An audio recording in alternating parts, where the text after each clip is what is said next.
I'm Mark O'Donnell. A very good morning to you. In recent weeks, we have reported on the closure of two major businesses in Wiltshire, which could potentially lead to 700 people losing their jobs. Most recent, of course, Virgin, which is shutting up shop in Trowbridge. So it's a welcome change that today we're talking about the global success of a Warminster company creating more jobs and opportunities in the town. Dents, the glove maker, has been in the town since 1777, and business is going so well that they've outgrown their old town centre factory, and this week they've moved into new premises. Dents chairman Robert Yentop explains the reasons why they've survived. Things actually, it's change of strategy and emphasis on our tradition and our quality, and we've been helped this last year by a very cold winter, which helped us here in the UK, and our export business. The brand is in big demand overseas, and we're selling much more overseas than we were before. So the push for exports, the cold weather in the UK, all these things I think have helped us.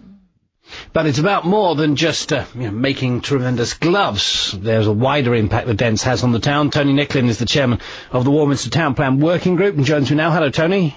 Good morning, Mark. Good morning to you. It's been, I guess it's been a while in the planning, this move, has it? Yes, it really has. 5 to 6 years when it first came to our attention.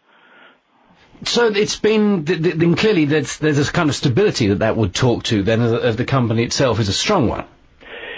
Tremendously strong, and the board at Dents have been, I think, very forward-looking here. In many respects, together with their own company expansion, it's the planning for the benefit of the town and community as well. So there is a wider impact then beyond Dents themselves. I mean, they are creating jobs an important part, but of course when they move out of the town to the outside of the town, I guess that leaves an opportunity in using the building where they once were. It certainly does.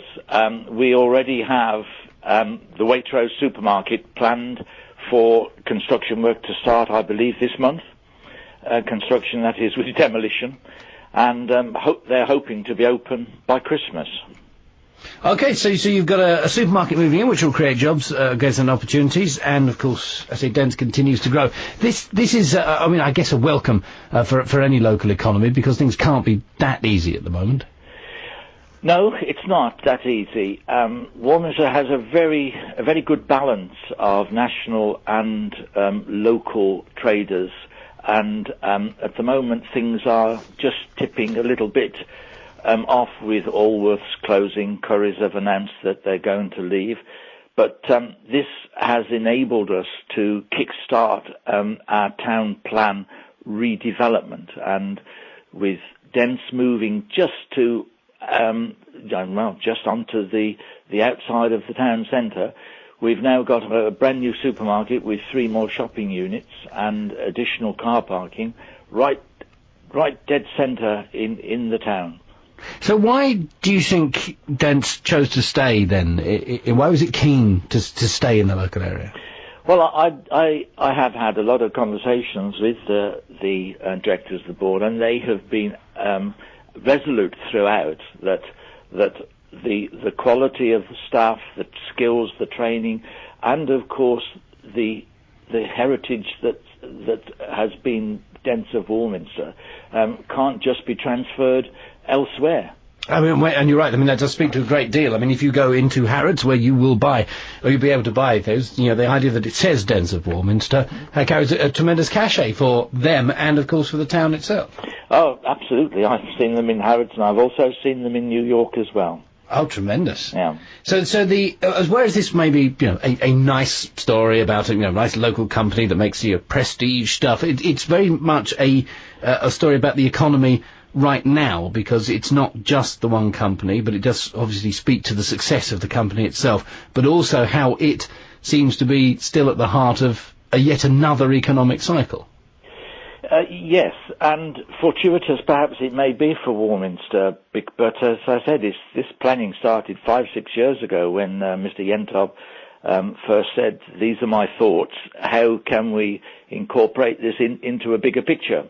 And of course here we are now, 2011, new employment opportunities in a new factory, And Waitrose, they're going to bring 130 new jobs. And what is more important to the way the town plan is functioning is that customers will come into Waitrose for a very specific reason rather than other supermarkets, and that will benefit the town.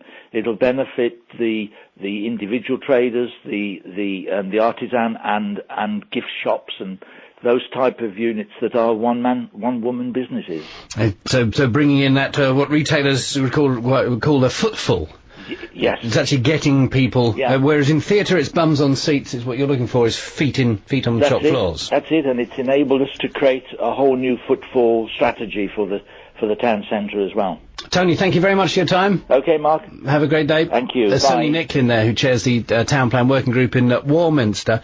200 years in the same premises. We may have to find out who's lived in the same place for the longest. I mean, imagine clearing the attic out.